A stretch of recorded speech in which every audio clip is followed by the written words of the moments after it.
ठीक है, स्टार्ट करते हैं। Resistivity dependent on temperature. आपने ओम्स लॉ में प्रूव किया था बेटा कि आर की जो वैल्यू होती है वो ml अपान एन ई स्क्वायर ए टाउ होती है। मतलब वहां पर रिलेशन आपने पढ़ा था कि R प्रोपोर्शनल L के साथ है और R प्रोपोर्शनल 1 अपान A के साथ है। मतलब जिस वायर की लेंथ अगर बड़ी है उसका रेजिस्टेंस ज्यादा होगा, और अगर कोई वायर थिनर और थिकर में आ जाए, थिकर है, थिकर का भी थोड़ा मोटा हो गया, उसकी एरिया ज्यादा हो रहा है, तो एरिया ज्यादा होने से रेजिस्टेंस बेटा क्या हो जाता है, एरिया ज्यादा होने से रेजिस्टेंस बेटा क्या हो जाता है, कम हो जाता है। इसीलिए हम लोग पढ़ते थे कि जो थिनर वायर है हमारे पास, थिनर वायर, उसका रेजिस्टेंस ज्यादा होता है बेटा, इससे बेटा थिकर वायर।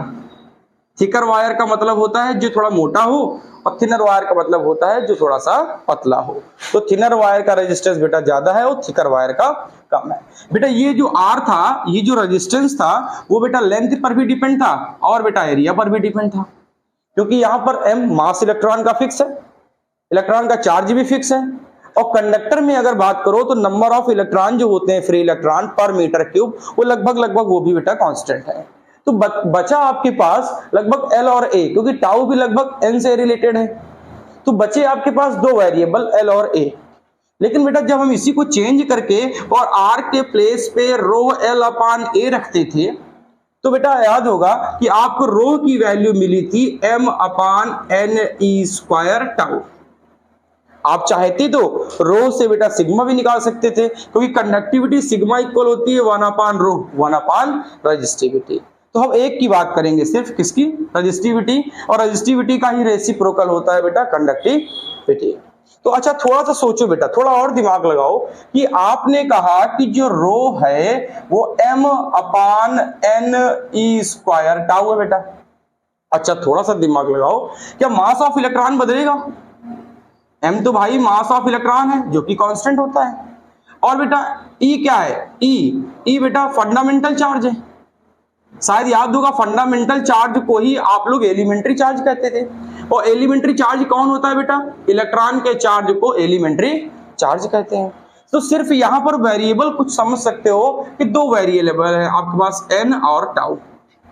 n और टाउ ही चेंज कर सकते हैं बेटा किसको, रजिस्टिविटी को। तो अगर हम बेटा बात करते हैं फर्स्ट कंडक्टर की, अगर हम क्लासिफिकेशन में बात करें कंडक्टर की, कंडक्टर को ही बेटा आप समझ सकते हो मेटल से, कंडक्टर को ही आप समझ सकते हो मेटल से। अच्छा बेटा आपको पता है कि जो मेटल में लगभग जो n क्या है, नंबर ऑफ फ्री इलेक्ट्रॉन पर मीटर क्यूब, जबकि इसको कुछ लोग इलेक्ट्रॉन कंसंट्रेशन भी कहते हैं, ठीक है, कुछ लोग इसको इलेक्ट्रॉन डेंसिटी के नाम से भी पढ़ते हैं। तो आप इसको नंबर ऑफ फ्री इलेक्ट्रॉन पर मीटर क्यूब कहें, या इलेक्ट्रॉन डेंसिटी कहें, या इलेक्ट्रॉन कंसंट्रेशन कहें, नाम एक ही है। बस कंसंट्रेशन नाम का वर्ड सेमीकंडक्टर के चैप्टर में यूज होता है, यहां पर यूज नहीं किया जाता। अच्छा बेटा सोचो, अगर हम यहां से रो का रिलेशन निकालें कि बेटा हम टेम्परेचर को स्लाइटली इंक्रीज करें, तो पहली बात तो रजिस्टिविटी सिर्फ और सिर्फ एक ही फैक्टर पे डिपेंड करती है, वो है टेम्परेचर, ठीक। अच्छा टेम्परेचर से ही हम रजिस्टिविटी को बदल सकते हैं, वो कैसे, क्योंकि भाई n और टाउ बदल सकते हैं। अगर बेटा थोड़ा सा हम दिमाग लगाते हैं, जो आपकी बुक्स में अलग अलग टाइप की दो चीजें दी रखती हैं और एक को नेग्लिजिबल लास्ट में मान लेता है, वो कहता है कि टेम्परेचर को इंक्रीज कराओ तो रूल्स के हिसाब से नंबर ऑफ फ्री इलेक्ट्रॉन बढ़ने चाहिए, नंबर ऑफ फ्री इलेक्ट्रॉन बढ़ने चाहिए। अच्छा ठीक है, नंबर ऑफ फ्री इलेक्ट्रॉन अगर बेटा बढ़ गया, अगर नंबर ऑफ फ्री इलेक्ट्रॉन बढ़ गया तो रजिस्टिविटी बेटा आपकी कम हो जाएगी। देखो अगर n की वैल्यू बढ़ गई तो रो की वैल्यू कम हो जाएगी, और बेटा रो कम हो गया तो रेजिस्टेंस भी कम हो जाएगा, रो कम हो गया तो रेजिस्टेंस भी कम हो जाएगा। अच्छा ठीक है, लेकिन दूसरी तरफ जो दूसरा फंडामेंटल मानते हैं कि टेम्परेचर को बढ़ाओ लेकिन n में नो चेंज। बेटा नो चेंज का मतलब ये नहीं होता कि चेंज नहीं हुआ, नो चेंज का मतलब इसके पास मेटल हैव ऑलरेडी 10 की पावर 29 इलेक्ट्रॉन पर मीटर क्यूब, मेटल में ऑलरेडी बेटा इतने इलेक्ट्रॉन हैं। तो अगर 100 200 400 और 1 लाख तक बढ़ भी गए तो इस डिजिट पे क्या कोई इफेक्ट पड़ेगा, कोई इफेक्ट नहीं पड़ना है। 10 की पावर 29 में 10 की पावर 7 को अगर आप ऐड भी कर लोगे ना तो कोई इफेक्ट नहीं पड़ने वाला। इसका मतलब है अप्रॉक्स डिजिट अगर इसके राउंड फिगर में आए तो इफेक्ट डाल सकती है। अगर इससे कम बहुत कम है तो बेटा ये मान लेते हैं कि जो n है वो चेंज तो हुआ, फ्री इलेक्ट्रॉन थोड़े बहुत इंक्रीज तो हुए, लेकिन वो इसके कंपैरिजन में बेटा बहुत कम थे।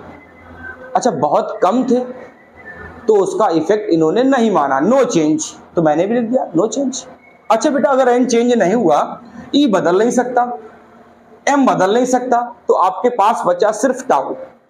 अच्छा बेटा सोचो, जहां पर 10 की पावर 29 इलेक्ट्रॉन थे तो वहां पर अगर 1 लाख इलेक्ट्रॉन बढ़ गए तो इलेक्ट्रॉन के बढ़ने से वो जो फ्री स्पेस था, मीन फ्री पाथ था, दो इलेक्ट्रॉन के बीच का जो पाथ था वो छोटा हो जाएगा। अच्छा फ्री पाथ अगर छोटा हो गया तो जो इलेक्ट्रॉन कोलिजन में थोड़ा ज्यादा समय ले रहा था, अब वो बेटा कोलिजन में समय कम लेगा।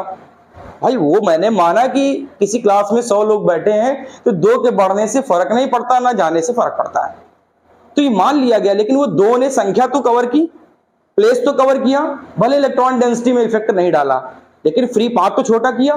फ्री पाथ छोटा करने से रिलैक्सेशन टाइम तो छोटा कर दिया, और रिलैक्सेशन टाइम बेटा जैसे ही छोटा हुआ, टाउ जैसे ही छोटा हुआ, वैसे ही बेटा टाउ के छोटे होने से रजिस्टिविटी बेटा बढ़ गई। बेटा रजिस्टिविटी बढ़ गई तो रेजिस्टेंस भी बेटा बढ़ गया। तो बताओ कंडक्टिविटी बेटा घट गई। अरे भाई आप ही तो कह रहे हो conductivity is the reciprocal of resistivity, तो बेटा रजिस्टिविटी बढ़ेगी तो कंडक्टिविटी छोटी हो जाएगी। कंडक्टिविटी क्या हो जाती है? छोटी हो जाती है। अच्छा ठीक है, अब थोड़ा सा और दिमाग लगाओ कि अगर बेटा हम यहां से एक बात में कह दें, क्योंकि होता क्या है जो कंडक्टर और मेटल होते हैं बेटा, इनकी जो रजिस्टिविटी होती है वो बेटा 10 की पावर -8 ओम इंटू मीटर से लेकर 10 की पावर -6 ओम इंटू मीटर तक होती है बुक्स के हिसाब से। जो मेटल होते हैं, जो हमारे कंडक्टर होते हैं बेटा, उनका जो रजिस्टिविटी होता है वो 10 की पावर -8 ओम मीटर से लेकर 10 की पावर -6 ओम मीटर तक होता है। लेकिन हमारे पास 2 सबसे सुपर मेटल कहे जाते हैं, जो सबसे अच्छे मेटल कहे जाते हैं, जिनका यूज हम लोग करंट के फ्लो में ज्यादातर करते हैं। जैसे कौन कौन से? वो aluminium and copper. Aluminium and copper का जो रेजिस्टेंस होता है, जो रजिस्टिविटी होती है, वो इसके कंपैरिजन में बेटा और कम होती है। ध्यान समझिएगा, जो आपके पास एल्युमिनियम है और जो आपके पास कॉपर है, इसका जो बेटा रजिस्टिविटी होता है ये अप्रॉक्स 10 की पावर -4 ओम इंटू मीटर होता है। ठीक है। अच्छा बेटा थोड़ा सोचो, जब दिमाग लगाओ कि किसी भी, अब एल्युमिनियम हो या कॉपर हो, जिसको सुपर कहा जाता है, अच्छा कहा जाता है, इसकी बेटा रजिस्टिविटी जितनी छोटी हो जाएगी रेजिस्टेंस उतना छोटा हो जाएगा। जितना रेजिस्टेंस छोटा होगा उतना करंट तेज फ्लो करेगा, उतना करंट तेज फ्लो करेगा। कैसे बेटा? V equal I R. अब आई आर और R equal rho L upon ए। बेटा रजिस्टिविटी छोटी तो रेजिस्टेंस भी छोटा। बेटा रेजिस्टेंस छोटा तो V upon I equal R। जब रेजिस्टेंस छोटा तो भैया करंट ज्यादा, मतलब उस वायर में करंट ज्यादा पास करेगा। इसीलिए हम लोग एल्युमिनियम और कॉपर को ज्यादा प्रेफर करते हैं। एक क्वेश्चन पूछता है कि जो हम लॉन्ग रेंज के जैसे ट्रांसफार्मर जो टाउन में, कस्बे में यूज किए जाते हैं, उनमें ज्यादातर कौन कौन यूज होते हैं? तो बेटा 2 ही चीज यूज होती है, एल्युमिनियम एंड कॉपर। कोई पूछ ले क्यों? तो aluminium and copper have to tendency of applicable energy loss minimum. इनके अंदर सबसे कम एनर्जी लॉस होती है। वो कैसे पता कर पाओगे? वो पता करने के लिए आपको पढ़ना पड़ेगा हीट, और हीट का फॉर्मूला होता है H equal I square RT। इसीलिए बेटा जो टाउन, बड़े बड़े शहरों में एक स्थान से दूसरे स्थान तक जो वायर केबल बिछाई जाती हैं वो मोस्टली कॉपर की यूज की जाती हैं। कॉपर क्यों यूज की जाती है समझ गए? क्योंकि कॉपर की रजिस्टिविटी मेटल की होती इस ऑर्डर में है, लेकिन उसकी बेटा और भी कम होती है। तो रजिस्टिविटी कम तो रेजिस्टेंस कम, रेजिस्टेंस कम तो करंट ज्यादा पास करेगा, करंट ज्यादा पास करेगा, एनर्जी लॉस कम होगा, एनर्जी लॉस कम होगा। इसीलिए लोग प्रेफर करते हैं किसको? कॉपर को, एल्युमिनियम एंड कॉपर में। अब एल्युमिनियम एंड कॉपर में अगर कंपैरिजन कर लिया जाए तो आपको पता है कि जो एल्युमिनियम का वायर होता है वो थोड़ा थिकर होता है, मोटा होता है, और कॉपर थोड़ा पतला होता है। तो रूल के हिसाब से कि अगर हम पतले तार की बात करें तो उसका रेजिस्टेंस ज्यादा होता है, और मोटे तार की बात करें तो रेजिस्टेंस कम होता है। वैसे यूज कर सकते हैं। ये था वेरिएशन। अब वेरिएशन के हिसाब से तो बेटा ये जो रूल है इसको नहीं माना जाता है, ध्यान रखिएगा। कौन सा रूल माना जाता है? ये वाला। टेम्परेचर बढ़ाओगे number of free electron change नहीं होंगे। क्यों नहीं चेंज होंगे बेटा? क्योंकि ऑलरेडी 10 की पावर 29 इलेक्ट्रॉन है। अगर 100 इलेक्ट्रॉन बढ़ भी गए तो कोई इफेक्ट नहीं पड़ना, लेकिन वो 100 इलेक्ट्रॉन के पाथ को छोटा कर देंगे। पाथ को छोटा कर देंगे तो रिलैक्सेशन टाइम भी छोटा हो जाएगा, कोलिजन का समय भी छोटा हो जाएगा। बेटा कोलिजन का समय छोटा अगर हो जाएगा तो बेटा रेजिस्टिविटी बढ़ जाएगी। देखो रेजिस्टिविटी बढ़ जाएगी कब? टाउ के छोटे होने से। रेजिस्टिविटी बढ़ जाएगी तो रेजिस्टेंस बेटा बढ़ जाएगा, रेजिस्टेंस बढ़ जाएगा तो कंडक्टिविटी बेटा छोटी हो जाएगी। तो फाइनल आंसर मिला कि अगर हम कंडक्टर का टेम्परेचर बढ़ा दें तो रेजिस्टिविटी बेटा बढ़ जाती है, रेजिस्टिविटी बढ़ जाती है। रेजिस्टिविटी बढ़ जाती है तो कंडक्टिविटी घट जाती है। बोलो इतनी बात सही है? इस फॉर्मूले को ऐसे समझने के लिए हम थोड़ा सा और चेंज कर सकते हैं। कैसे? जैसे पेपर में कोई पूछ लेता है कि एल्युमिनियम और कॉपर का ग्राफ बनाओ, तो बेटा रो का ग्राफ हमको बनाना है टेम्परेचर के साथ। तो रो और टेम्परेचर का ग्राफ ध्यान रखना कि बनता है कैसा? Parabolic upward. याद करो ST graph, VT graph. Class 11th में जब हम लोग पढ़ते थे मोशन इन स्ट्रेट लाइन, तो वहां पढ़ाया जाता था तुमको एसटी ग्राफ। एसटी ग्राफ में 2 ग्राफ पढ़ाए जाते थे। जरा दोनों ग्राफ को आप मन में रिमाइंड करिएगा। आप एक ये ग्राफ पढ़ते थे कुछ इस तरीके से, और शायद एक ग्राफ आप ये पढ़ते थे कुछ इस तरीके से। इन दोनों ग्राफ में अंतर क्या है? इन दोनों ग्राफ में अंतर ये है कि यहाँ पर वेलोसिटी तो कांस्टेंट है लेकिन चेंज ऑफ वेलोसिटी 0 है। क्यों? क्योंकि जितना डिस्प्लेसमेंट बढ़ रहा है उतना टाइम, जितना डिस्प्लेसमेंट उतना टाइम। ये कौन सा motion? Uniform motion. Uniform motion का means speed constant. Speed constant का मतलब डेल्टा वी कितना? 0। घटा दोगे डेल्टा वी 0 तो एक्सीलरेशन कितना? 0। एक्सीलरेशन कितना? 0। तो ये ग्राफ गलत माना जाता था और ये ग्राफ सही माना जाता था। इसका मतलब है एक्सीलरेटेड, बढ़ता हुआ ग्राफ। तो बेटा देखो यहाँ पर बढ़ रहा है कि नहीं? टेम्परेचर बढ़ा रहे हो तो रेजिस्टिविटी बढ़ रही है। तो ध्यान रखना ओरिजिन से स्टार्ट मत करना 0 से, क्योंकि कहीं पर भी आप देखोगे ओरिजिन से नहीं मिलेगा, स्लाइटली अबव। तो कुछ बेटा ठीक, ये बेटा किसके लिए है? कॉपर के लिए। कई बार एग्जाम में पूछा जा चुका है, कॉपर के लिए ग्राफ बनाओ। कॉपर के लिए ये ग्राफ किसके लिए? कॉपर के लिए। बनता सबके लिए ऐसा है, लेकिन थोड़ा सा होता क्या, किसी में थोड़ा का हल्का सा कर्व ऊपर चला जाए, किसी में नीचे चला जाए, बस ये इफेक्ट पड़ता है। लेकिन पूछा जाता है पेपर में एल्युमिनियम और कॉपर का, तो ये है कॉपर का ग्राफ। ठीक है, तो बताओ कंडक्टर में बेटा टेम्परेचर बढ़ाने से क्या हुआ? नंबर ऑफ इलेक्ट्रॉन में फर्क नहीं पड़ा। ठीक है, लेकिन टाउ घटा। क्यों बेटा? टाउ इसलिए घटा क्योंकि जो 100 इलेक्ट्रॉन बढ़े थे वो 10 की पावर 29 में तो इफेक्ट नहीं डाल रहे थे, लेकिन जो पाथ था वो छोटा कर देते थे। पाथ छोटे हो जाएगा तो रिलैक्सेशन टाइम भी छोटा हो जाएगा। रिलैक्सेशन टाइम छोटा हो जाएगा तो रेजिस्टिविटी बढ़ जाएगी। रेजिस्टिविटी बढ़ जाएगी तो रेजिस्टेंस भी बढ़ जाएगा, तो कंडक्टिविटी घट जाएगी। इतनी बात ठीक है? इतना नोट कर लें। देखिए इंसुलेटर और सेमीकंडक्टर, ठीक, ये इस चैप्टर में तो दोनों एक साथ यूज हो जाते हैं, बाकी सेमीकंडक्टर तो पूरा चैप्टर है समझने के लिए। अब देखो बेटा, आपको पता है इंसुलेटर फॉर्मूला तो हमारा वही है, वही रो इक्वल एम अपान एन स्क्वायर टाउ। एम और ई बदलना नहीं, आप सिर्फ 2 चीजों को बदल सकते हो, एन को और टाउ को। एन क्या है? नंबर ऑफ फ्री इलेक्ट्रॉन पर मीटर क्यूब, और टाउ क्या? रिलैक्सेशन टाइम, कोलिजन का समय। अच्छा थोड़ा सोचो बेटा, अगर हम जनरली बात करते हैं दोनों में, नॉर्मल एक रूल अप्लाई करें, तो आपने कहा कि रो इक्वल एम अपान एन ई स्क्वायर टाउ। बेटा जैसे ही टेम्परेचर बढ़ाया, अच्छा टेम्परेचर बढ़ाने से मास पे तो फर्क नहीं पड़ना और इलेक्ट्रॉन के चार्ज पे फर्क नहीं पड़ना, तो बेटा एन और टाउ पे फर्क पड़ना चाहिए, एन और टाउ पे। तो कह रहा है कि बेटा इंसुलेटर का मतलब होता है जिसमें फ्री इलेक्ट्रॉन होते ही नहीं। फ्री इलेक्ट्रॉन होते नहीं, सब कौन होते हैं? वैलेंस इलेक्ट्रॉन, एक दूसरे से बंधे हुए। फ्री इलेक्ट्रॉन होता नहीं। अच्छा कंडक्शन कौन करता है सर्किट में? वो करता है फ्री इलेक्ट्रॉन।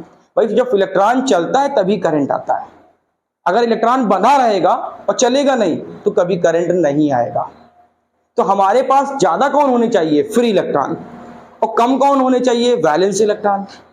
लेकिन होता क्या है कि जो इंसुलेटर है इसमें सारे से सारे जितने इलेक्ट्रॉन होते हैं वो सब वैलेंस इलेक्ट्रॉन होते हैं। अच्छा वैलेंस इलेक्ट्रॉन का मतलब इलेक्ट्रॉन ऑलरेडी बंधा हुआ है।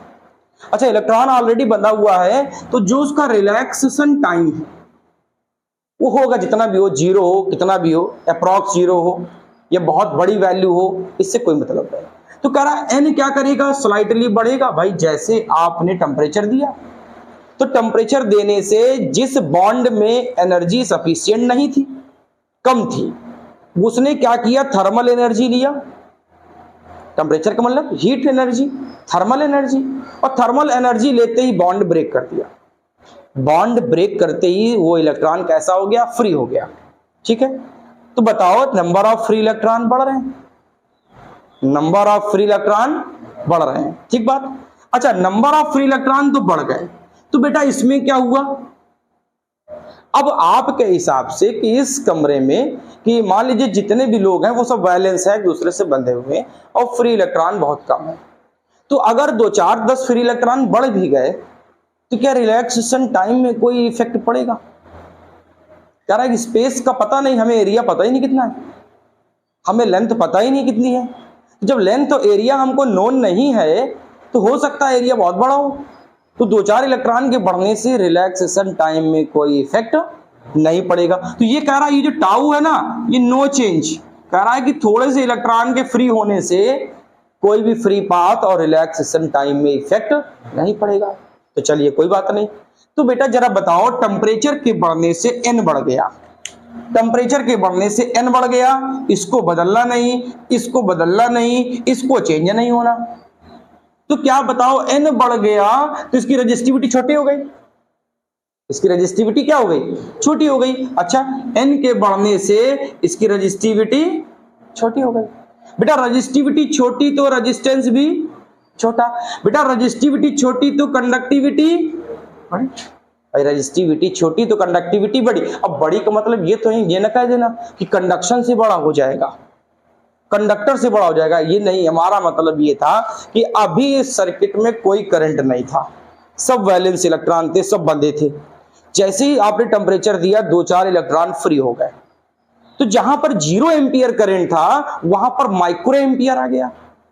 अच्छा, 0 से तो बेहतर है माइक्रो।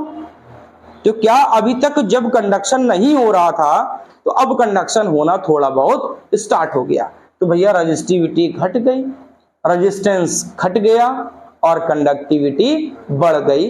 कब? जब हमने टेम्परेचर को स्लाइटली इंक्रीज कराया। बोलो बात सही है? फिर से बात को समझना, जैसे आपने देखा होगा कि जो हमारे पास मेटल सरफेस होती है, जो सोलर पैनल होते हैं, जब उसमें बेटा सनलाइट पड़ती है, सनलाइट क्या है, फोटान है। फोटान क्या है, एनर्जी देता है। एनर्जी क्या है, टेम्परेचर बढ़ाता है। टेम्परेचर बढ़ाने से इलेक्ट्रॉन जिसके पास 1 eV की एनर्जी थी, उसने 3 eV इलेक्ट्रॉन वोल्ट की एनर्जी ली, तो वो क्या करेगा, सरफेस से बाहर भागेगा। तो बाहर भागता है तो सरफेस से बाहर निकल आया, मतलब वो इलेक्ट्रॉन अभी तक बैलेंस था, पेयर में था, अब वो हो गया फ्री। तो वो फ्री है तो कहां भागेगा, पॉजिटिव प्लेट की तरफ।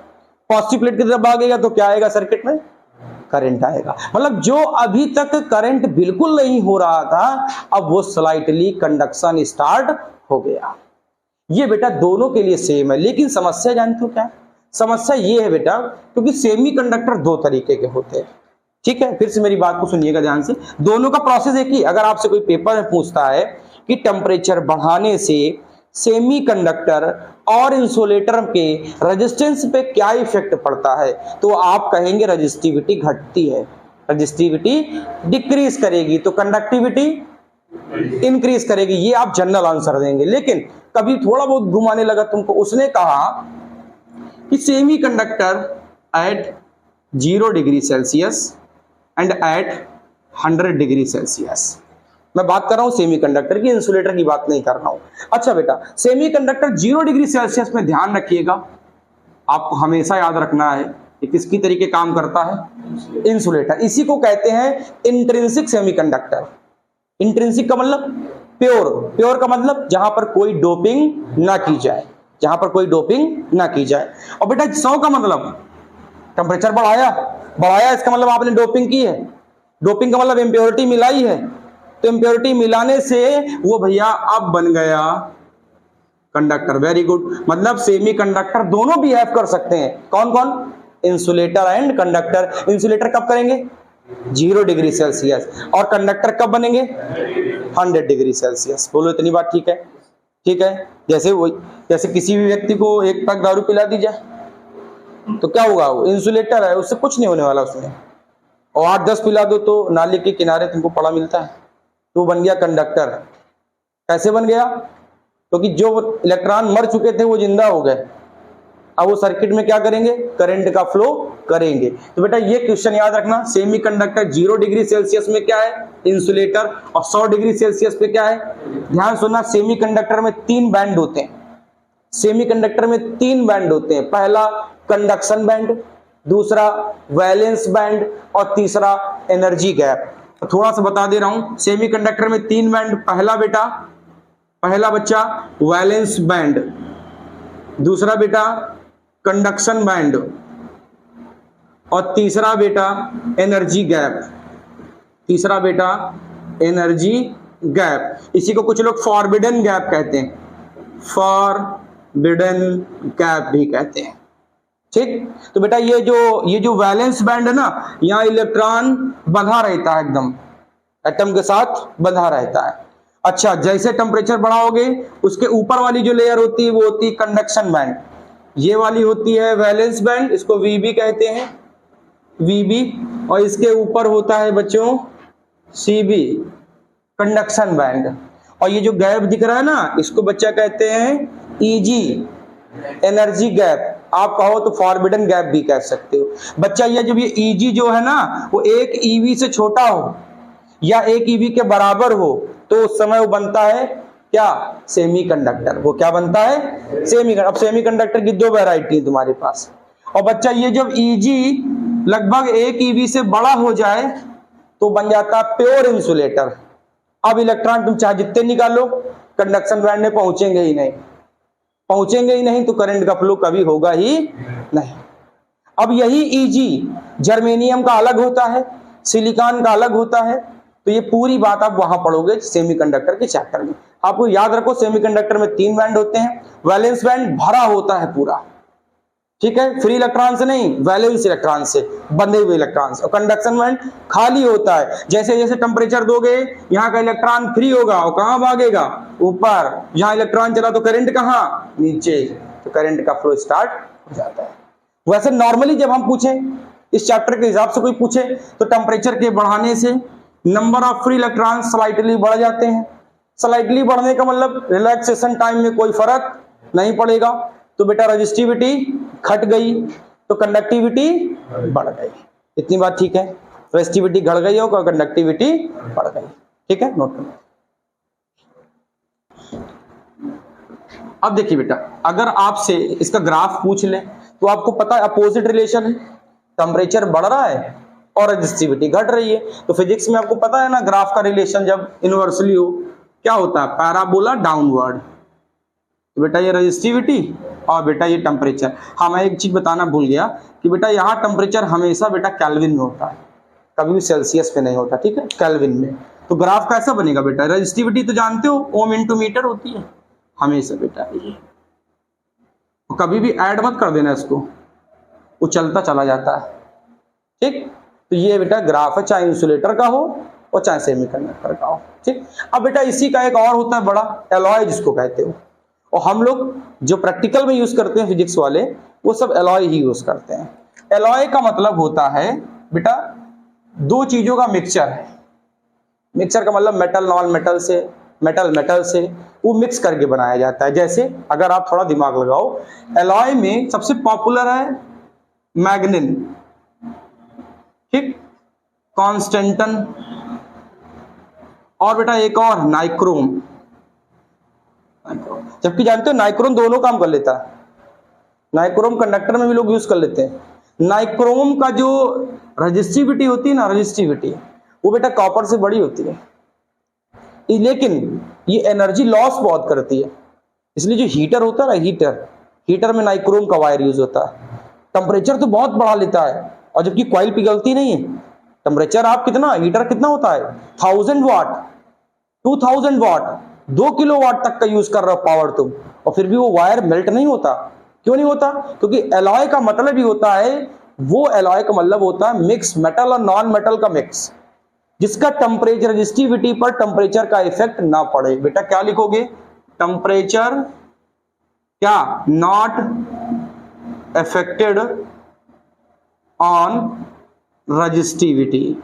बेटा रजिस्टिविटी पर टेम्परेचर का कोई इफेक्ट ना पड़े, इसीलिए लैब में आप मीटर ब्रिज का प्रैक्टिकल करोगे, आप पोटेंशियोमीटर का करोगे, तो जो वहां पर वुडन बॉक्स के ऊपर 1 मीटर का जो वायर लगा होता है ना, वो एलॉय ही होता है।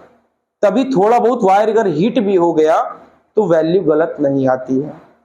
ठीक है, एलॉय का मतलब जिसका टेम्परेचर बढ़ाओ घटाओ कुछ भी करो उसकी रजिस्टिविटी पे कोई फर्क ना पड़े। तो बेटा ऐसा नहीं है कि कभी नहीं पड़ेगा, ऐसा नहीं, एक रेंज होती है, सर्टेन रेंज। कुछ बुक्स कहती हैं अप टू 500 केल्विन, लगभग कुछ बुक्स में लिखा रहता है कि 500 केल्विन तक तो नहीं पड़ेगा, लेकिन अब आप 1000 केल्विन के ऊपर चले जाओगे तो भैया वायर कहीं ना कहीं मेल्ट होना स्टार्ट हो जाता है। तो इसका अगर ग्राफ आपसे पूछे कोई तो आप ग्राफ बना लीजिए। आप ये टेम्परेचर है, इसमें बेटा केल्विन में, ये बेटा ओम इंटू मीटर, तो बेटा ये स्टार्ट करता है इस तरीके से।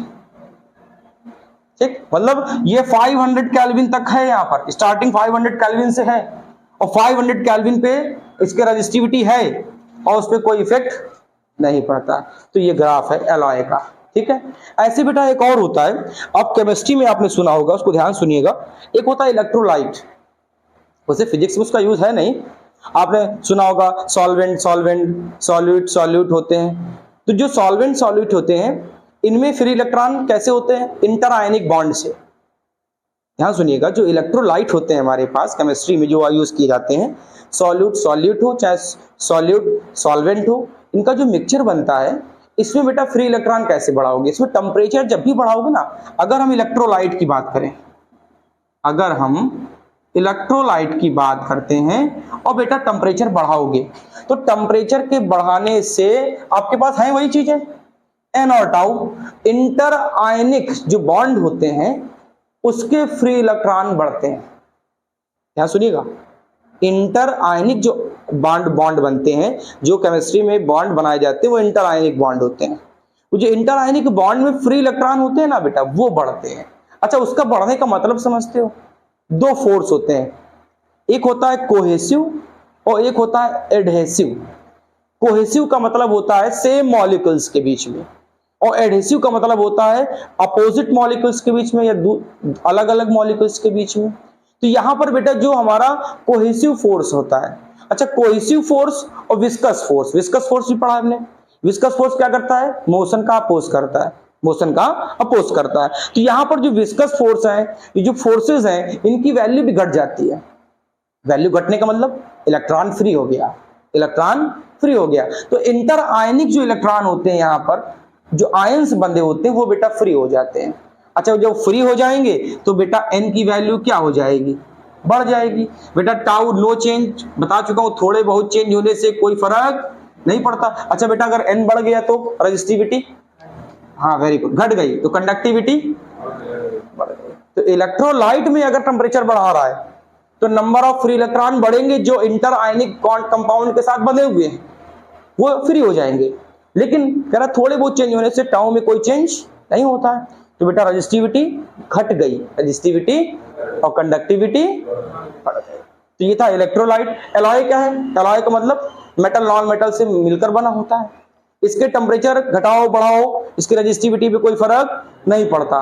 तो जैसे एग्जांपल का नाइक्रोम, नाइक्रोम का वायर जल्दी से मेल्ट नहीं होता, 2000 वॉट तक का पावर कंज्यूम कर लेता है, फिर भी मेल्ट नहीं होता। क्या इसको लॉन्ग डिस्टेंस के लिए यूज कर सकते हैं?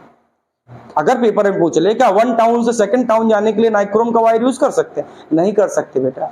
क्यों? ये मैक्सिमम पावर कंज्यूम है, जितनी इलेक्ट्रिसिटी सप्लाई 10 घरों को चाहिए इसको अकेले चाहिए, तो आप सप्लाई जो होती है वो पूरी नहीं कर पाओगे। इसीलिए इसकी जगह हम क्या यूज करते हैं, कॉपर या एल्युमिनियम यूज करते हैं। ठीक है, नोट कर लेते। अब देखो बेटा, आपको दो तीन बातें पता चली कि जो हमारा रेजिस्टेंस है, रेजिस्टेंस, तो अगर बेटा टेम्परेचर T है और बेटा मैं T को बढ़ाकर स्लाइटली थोड़ा सा बढ़ा दूं, dt, थोड़ा सा टेम्परेचर इंक्रीज करा दिया, तो कह रहा जो रेजिस्टेंस है वो भी बेटा स्लाइटली कुछ ना कुछ बढ़ जाएगा। अच्छा, थोड़ा सा दिमाग लगाओ, क्या एक बात समझ में आती है कि जो dr है, छोटा जो रेजिस्टेंस है, वो छोटा रेजिस्टेंस डायरेक्टली प्रोपोर्शनल है छोटे टेम्परेचर के। ठीक है, अच्छा तो क्या बेटा हम ये नहीं कह सकते कि D R proportional R initial? अरे भाई सोचो कि 10 ओम का वायर है, 10 ओम का, तो टेम्परेचर बढ़ाओगे तो कितना एक्सेप्ट करते हो उससे बढ़ने के लिए? 10 ओम से ज्यादा थोड़ी बढ़ा लेगा, अपनी ओरिजिनल से ज्यादा थोड़ी इंक्रीज करा सकता है। और उसी जगह 1000 ओम का वायर है, तो टेम्परेचर इंक्रीज कराओगे तो 1000 ओम तक एक्सपैंड कर सकता है। मतलब आर इनिशियल जितना बड़ा रखोगे उतना बेटा डी आर आप चेंज कर सकते हो, डेल्टा आर को चेंज कर सकते हो, और जितना छोटा होगा चेंज भी बेटा उतना ही छोटा मिलेगा। अच्छा dt क्यों लिखा मैंने? भाई टेम्परेचर को आप स्लाइटली बढ़ा लो तो डी आर या तो बढ़ेगा या तो घटेगा। दो ही बातें तो आपने पढ़ी कि या तो रेजिस्टेंस बढ़ रहा है या तो रेजिस्टेंस कुल मिला के चेंज होगा कि नहीं। और डी आर का मतलब होता है डेल्टा आर, डी आर का मतलब होता है डेल्टा आर। तो बेटा या तो डेल्टा आर घटेगा, डिक्रीज होगा, या तो बेटा इंक्रीज होगा। अच्छा ठीक है, तो dt के बदलने से dr बदल गया, और बेटा r इनिशियल जितना बड़ा डेल्टा r उतना बड़ा। बिल्कुल बात ठीक है कि नहीं? वायर 1 ओम का ले लो, तो 1 ओम से क्या आप एक्सपेक्ट करते हो, कितना बढ़ा सकते हो? 1 ओम से ज्यादा चेंज नहीं कर पाओगे। उसी की जगह 1000 ओम का वायर ले लो तो आप 1000 ओम तक चेंज कर सकते हो।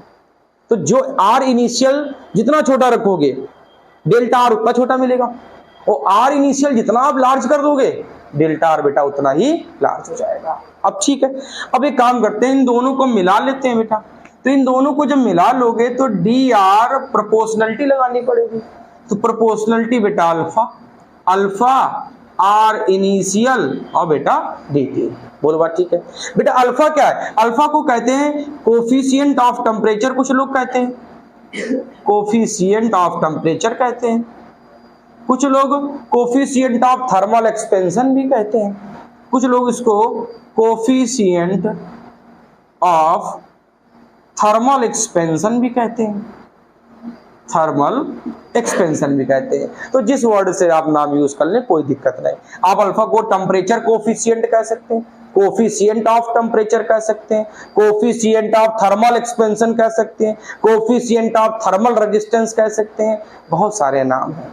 इस अल्फा की जो यूनिट होती है बेटा वो पर डिग्री सेल्सियस होती है, पर डिग्री सेल्सियस होती है। इतनी बात ठीक है। अच्छा अब थोड़ा सा और दिमाग लगाओ बेटा, ये जो अल्फा है ना, ये बेटा अल्फा अप्रॉक्स पॉजिटिव होता है किसके लिए बेटा? कंडक्टर के लिए। किसके लिए बच्चों? ये बड़ा इंपॉर्टेंट एमसीक्यू है। अल्फा कोफिशिएंट ऑफ टेम्परेचर, या टेम्परेचर कोफिशिएंट, या थर्मल कोफिशिएंट, या कोफिशिएंट ऑफ थर्मल रेजिस्टेंस, या कोफिशिएंट ऑफ थर्मल एक्सपेंशन, ये सब एक ही नाम है। अल्फा पॉजिटिव होता है बेटा किसके लिए? कंडक्टर के लिए। और बेटा अल्फा निगेटिव होता है बच्चा, चाहे वो सेमीकंडक्टर हो चाहे वो इंसुलेटर हो, चाहे वो सेमीकंडक्टर हो या इंसुलेटर हो। तो बच्चा ये चाहे सेमीकंडक्टर हो या बेटा इंसुलेटर हो, बच्चा सबको पता है ना सेमीकंडक्टर की 2 कंडीशन है, यहाँ दोनों कंडीशन की बात मत करना, जनरल केस की बात हो रही है। अच्छा अल्फा बेटा अप्रॉक्स 0 होता है एलॉय के लिए, बेटा एलॉय के लिए अल्फा अप्रॉक्स 0 होता है। ये बात याद रहेगी, ये बहुत इंपॉर्टेंट बात है बेटा, इसको याद कर लीजिएगा। अल्फा पॉजिटिव है कंडक्टर के लिए, अल्फा नेगेटिव है सेमीकंडक्टर इंसुलेटर के लिए, अल्फा अप्रॉक्स 0 है किसके लिए बेटा? एलॉय के लिए। इतनी बात ठीक। अच्छा अब आगे बढ़ाओ बेटा। अच्छा बेटा थोड़ा सा और सोचो आप लोग कि बेटा ये जो डी आर है अगर मैं इसको इंटीग्रेट करूं तो टाइम इनिशियल का मतलब छोटा टाइम, और टाइम मैक्सिमम कितना? फाइनल तक। तो डेल्टा आर कितना बदल सकते हो बेटा? छोटे से लेकर बड़े तक। अब छोटा बड़ा क्या भी आपको बताते हैं। तो बताओ बेटा integration D R equal alpha बाहर कर लो बेटा, आर इनिशियल बाहर कर लो, इंटीग्रेशन dt, क्योंकि डी आर चेंज होता है dt की वजह से। देखो डी आर चेंज होता है dt की वजह से। बोलो बात ठीक है। अच्छा अब बताओ टेम्परेचर कितना? T इनिशियल और बेटा T फाइनल। तो रेजिस्टेंस बेटा R इनिशियल और बेटा R फाइनल। dr का इंटीग्रेशन आपको याद होगा, dx का x आता है तो dr का r आएगा। dr का इंटीग्रेशन बेटा r कहां से कहां? r इनिशियल से लेकर r final. Alpha r initial बेटा dt का बच्चा t आएगा, t इनिशियल से लेकर t। अच्छा वैल्यू रखना स्टार्ट करो बेटा, r की जगह r फाइनल माइनस फिर बेटा बीच में माइनस लगता है, फिर बेटा आर की जगह R initial equal alpha R initial beta T final minus T initial. बोलो बात सही, ठीक है बेटा। बेटा आर इनिशियल को उधर ले जाओ, तो R final equal R initial plus में बेटा बीच में क्या लगा दो प्लस, भाई इधर गया तो प्लस में जाएगा ना, तो plus alpha R initial beta T final T initial को मैं डेल्टा टी लिख दूं, T final minus T initial. ठीक बेटा।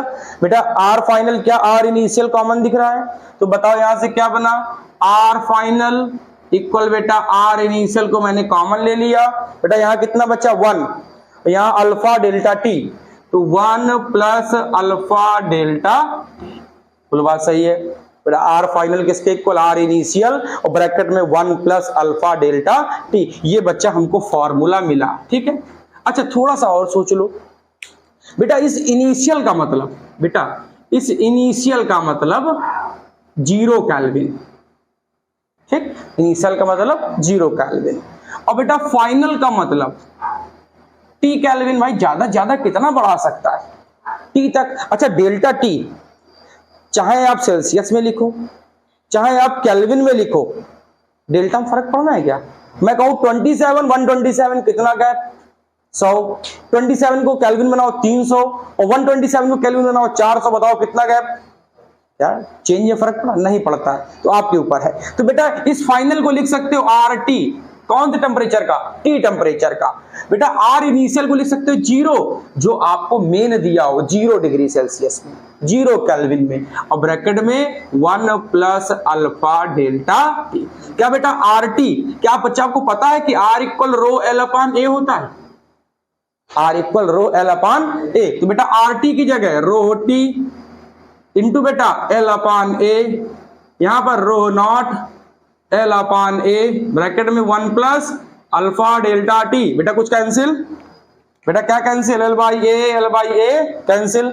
बताओ बेटा रो टी कितना आया, rho T equal rho naught बेटा ब्रैकेट में 1 plus alpha delta T. This is the formula of resistivity with the temperature, this is the formula of resistance with the temperature. R T equal R naught, 0 को not भी कर सकते हो 0 भी कर सकते हो, आर 0 ब्रैकेट में 1 प्लस अल्फा डेल्टा टी, और बेटा रो टी इक्वल रो 0 ब्रैकेट में 1 प्लस अल्फा डेल्टा टी। लेकिन बेटा समस्या क्या है, क्योंकि कभी कभी बड़ा इसमें घुमाने वाला सिस्टम आ जाता है, अल्फा की वैल्यू पूछने लगता है, वो कहता है टी में है 0 में है 100 में है, बहुत सारा घुमाता है। तो आप परेशान मत होइएगा, आप यहां से अल्फा की वैल्यू निकाल लीजिएगा या डेल्टा टी की वैल्यू निकाल लीजिएगा। फॉर्मूला यही है, आपको इसी को चेंज करते रहना है। देखो जैसे ये लिखा था R final minus R initial, अगर मैं अल्फा कहता तो ये सारा कहां आ जाता, अपॉन में। अगर मैं अल्फा पूछता तो ये सारा कहां आता, अपॉन में। मैं अल्फा ना पूछता, मैं डेल्टा टी पूछता, मैं डेल्टा टी पूछता, तो अल्फा और आर इनिशियल कहां जाते बेटा, अपॉन में। तो वो फॉर्मूला आप अपने मन से चेंज कर सकते हो। इतनी बात ठीक है। तो are T equal R0 1 plus alpha delta T. Alpha क्या है, coefficient of temperature, temperature coefficient, conductor के लिए पॉजिटिव, इंसुलेटर के लिए नेगेटिव, एलॉय के लिए 0। ओके, नोट कर लें।